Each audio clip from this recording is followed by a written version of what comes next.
திருதராட்டிரன் பார்வையற்றவனாய் இருந்த காரணத்தினால் குருகுலத்து ஆட்சியை பாண்டுவே நடத்தி வந்தான் என்பதால் பாண்டு புத்திரர்களிடம் மக்களுக்கு நாட்டம் அதிகம் இருந்தது. இச்சமயத்தில் அஸ்தினாபுரத்து அரசியலில் மாற்றங்கள் ஏற்பட்டன. அரசகுமாரர்களில் யுதிஷ்டிரர் மூத்தவர் ஆனபடியால் இளவரசர் பட்டத்துக்கு அவரே உரியவர் ஆனார். பீஷ்மர், துரோணர், விதுரர் ஆகியோர் யுதிஷ்டிரரை இளவரசர் ஆக்கினர். இவர் சத்தியத்திற்கும் பொறுமைக்கும் இருப்பிடமாக இருந்தார். அவரது தம்பிகளும் நாட்டின் எல்லாம் எல்லை விரிவடைய உதவினர். பாண்டவர்கள் உயர்வு கண்டு துரியோதனன் மனம் புழுங்கினான். விரைவில் யுதிஷ்டிரர் நாட்டுக்கு மன்னன் ஆகிவிடுவாரோ என எண்ணினான். தன் மனக்குமுறலை சகுனியிடமும் துச்சாதனனிடமும் கர்ணனிடமும் வெளிப்படுத்தினான். அதற்கு சகுனி பாண்டவர்களை சூதில் வெல்லலாம் என்றான். நீண்ட யோசனைக்குப் பிறகு எப்படியாவது பாண்டவர்களை அஸ்தினாபுரத்திலிருந்து வெளியேற்ற தீர்மானித்தனர். துரியோதனன் தன் தந்தையிடம் சென்று, தந்தையே, யுதிஷ்டிரனே, இளவரசனாக நியமித்து தவறு செய்துவிட்டீர். அதனால் பாண்டவர் இப்போது ஆட்சியுரிமைக்கு முயல்கின்றனர். ஆகவே என் மீதும் தம்பியர் மீதும் உங்களுக்கு அக்கறை இருக்குமேயாயின் பாண்டவர்களை சிறிது காலமாவது வேறு இடம் செல்லக் கூறுங்கள் என்றான். அவன் மேலும் கூறினான், கதா யுத்தத்தில் என்னை பீமன் தாக்கிய போதும் எங்கள் சார்பில் யாரும் பேசவில்லை. பார்த்தனாரும் துரோணரும் கிருபரும் கூட மனம் மாறி பாண்டவர் பக்கம் போனாலும் போவார்கள். விதுரர், பாண்டவர் பக்கமே. இப்போதே பாண்டவர்கள் நாட்டை விட்டு வெளியேற வேண்டும். அதன் பிறகு மக்களை நம் பக்கம் திருப்பி நம் ஆட்சியை நிலை பெறச் செய்யலாம் என்றான். மகனைப் பற்றி நன்கு அறிந்த திருதராட்டிரன் அவனுக்கு பல நீதிகளைக் கூறி உனது துரோக எண்ணத்தை விட்டுவிடு என்று அறிவுரை கூறினான். எந்த நீதியும் துரியோதனன் காதில் விழவில்லை. கடைசியில் மகன் மீது இருந்த பாசத்தால் பாண்டவர்களை வாரணாவதம் அனுப்ப ஒப்புக்கொண்டான். துரியோதனன் மூளை குறுக்கு வழியில் வேலை செய்ய ஆரம்பித்தது. அவன் நாட்டில் சிறந்த சிற்பியும் அமைச்சனும் ஆன புரோசனனைக் கொண்டு வாரணாவதத்தில் இரகசியமாக அரக்க மாளிகை ஒன்றை அமைக்க தீர்மானித்தான். அது எளிதில் தீப்பற்றி எரியக்கூடியதாய் இருக்க வேண்டும். அதில் குந்தியையும் பாண்டவர்களையும் தங்கச் செய்து அவர்கள் தூங்கும்போது அம்மாளிகையை தீயிட்டு கொளுத்தி அவர்களை சாம்பலாக்க வேண்டும் என்று தீர்மானித்து புரோசனனை கூப்பிட்டு வேண்டிய பொருள்களை கொடுத்து அரக்க மாளிகை அமைக்க வாரணாவதம் அனுப்பினான். திருதராட்டிரன் யுதிஷ்டிரரை அழைத்து வாழ்வதற்கு ஏற்ற இடம் வாரணாவதம். நீ உன் தாய் தம்பிகளுடன் சென்று சில காலம் தங்கிவிடு என்றார். புத்திசாலியான யுதிஷ்டிரருக்கு அவரது எண்ணம் புரிந்தது. பீஷ்மர், துரோணர், விதுரர் ஆகியோரிடம் ஆசி பெற்று அவர்கள் செல்லலாயினர். பாண்டவர்களுடன் விதுரர் நெடுந்தூரம் சென்றார். துரியோதனின் நோக்கத்தை மறைமுகமாக காடு தீப்பற்றி எரியும்போது எலிகள் பூமிக்குள் உள்ள வளையில் புகுந்து தப்பிவிடும் என்றார். இந்த எச்சரிக்கையை பாண்டவர்கள் புரிந்து கொண்டனர். பின் விதுரர் நகரம் திரும்பிவிட்டார். வாரணாவதத்து மக்கள் பாண்டவர்களை மகிழ்ச்சியுடன் வரவேற்றனர். புரோசனன் அவர்களை அணுகிதான் அமைத்திருக்கும் அரக்க மாளிகையில் தங்குமாறு வேண்டினான். பாண்டவர்கள் ஏதும் அறியாதவர்கள் போல அங்கு தங்கினர். அந்த மாளிகை அரக்கு, மெழுகு போன்ற பொருள்கள் கொண்டு எளிதில் தீப்பற்றக்கூடிய பொருள்களைக் கொண்டு அமைக்கப்பட்டிருந்தது. துரியோதனன் எண்ணத்தை புரிந்து கொண்ட பீமன் இப்போதே அஸ்தினாபுரம் சென்று துரியோதனனுடன் போர் புரிய வேண்டும் என துடித்தான். துரியோதனனின் சூழ்ச்சியை முறியடிப்போம், பொறுமையாய் இரு என யுதிஷ்டிரர் கூறினார். பகலில் வேட்டையாடச் செல்வது போல மாளிகையைச் சுற்றி இரகசிய வழிகளை அடையாளம் கண்டு கொண்டார்கள் அவர்கள். விதுரர் பாண்டவர்கள் இருக்கும் இடத்துக்கு ஒருவனை அனுப்பினார். பகல் நேரத்தில் புரோசனனை அழைத்துக் கொண்டு காட்டுக்கு அவர்கள் செல்லும் போது அந்த ஆழ் மாளிகையிலிருந்து வெளியேற சுரங்கம் ஒன்றை அமைத்தான். குந்தியும் பாண்டவர்களும் தூங்கும்போது இரவில் அரக்கு மாளிகையை தீயிட புரோசனன் எண்ணினான். குந்தியைக் காண ஒரு வேட்டுவச்சி தனது 5 மகன்களுடன் வந்தாள். அவர்களுடன் விருந்து உண்டு. அங்கேயே அன்றிரவு தங்கினாள் வேடுவச்சி. பீமன் நள்ளிரவில் தாயையும் சகோதரர்களையும் சுரங்க வழியாக சென்று விடுமாறு கூறிவிட்டு மாளிகையின் அனைத்து பகுதிகளிலும் தீ வைத்து விட்டான். பாண்டவர்கள் குந்தியுடன் சுரங்கம் வழியே வெளியேறி ஒரு காட்டை அடைந்தனர்.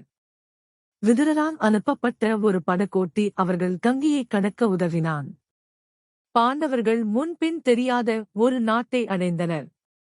இதற்கிடையே அரக்க மாளிகை எரிந்து 7 சடலங்களையும் கண்டவர்கள் குந்தி, பாண்டவர்கள், புரோசனன் ஆகியோர் இறந்தனர் என எண்ணினர்.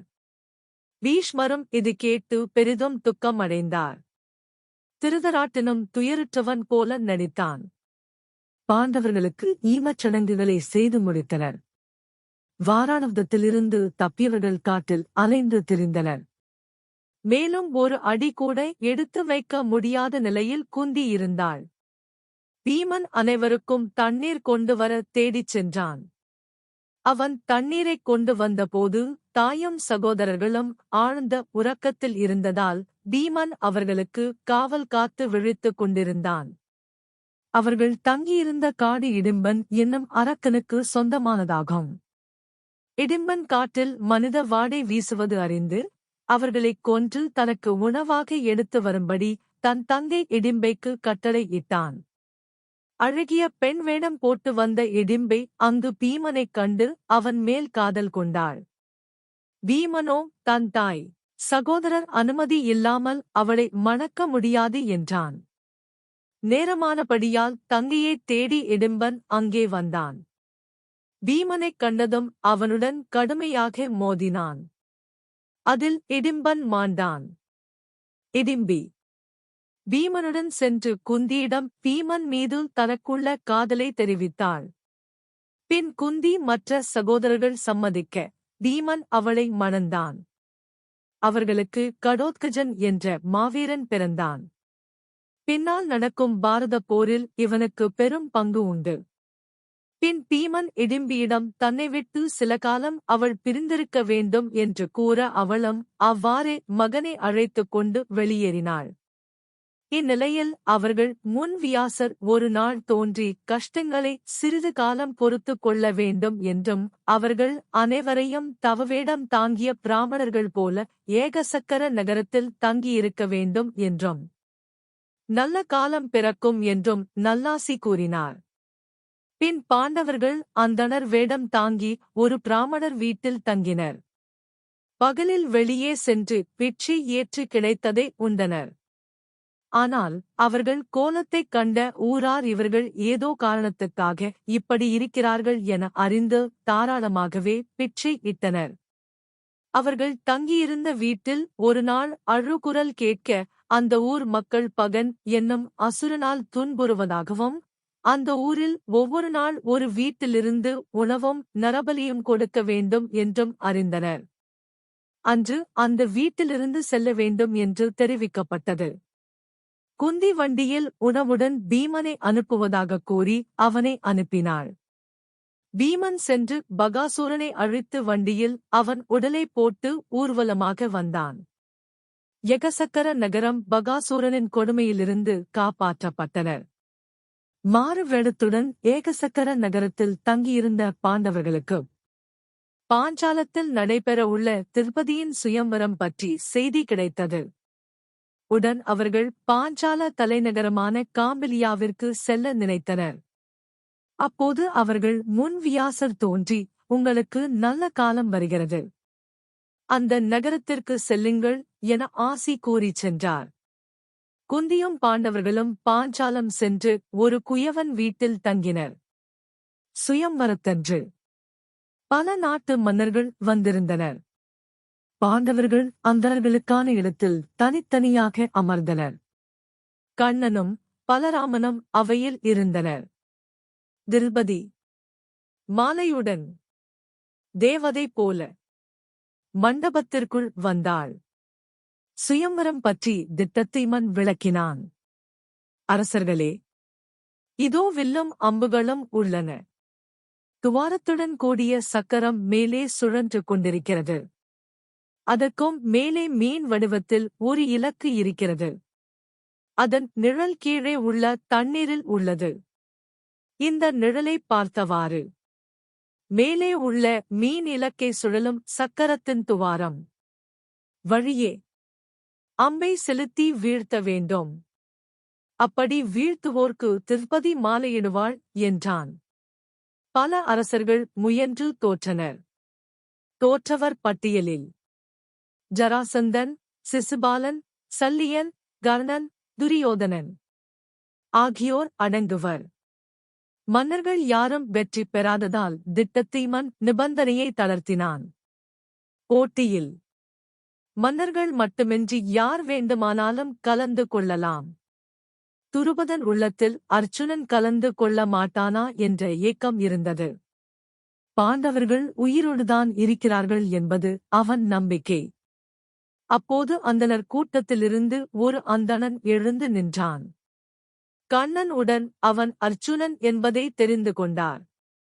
அந்த வாலிபன் நேராக வந்து மீன் வடிவ இலக்கை வீழ்த்த திருப்பதி அவனுக்கு மாலையிட்டாள்.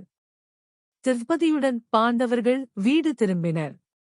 தாங்கள் கொண்டு வந்த பிச்சை பற்றி வீட்டினுள் இருந்த குந்தியின் காதில் விழுமாறு கூறினார். குந்தியும் கொண்டு வந்ததை ஐவரும் பகிர்ந்து கொள்ளுங்கள் என்றாள். குந்தி வெளியே வந்து பார்த்தபோதுதான் திருப்பதியைக் கண்டாள். மனக்குழப்பம் அடைந்தாள். யுடிஷ்டிரர் அர்ச்சுனனை திருப்பதியை மணக்கட்டும் என்றார்.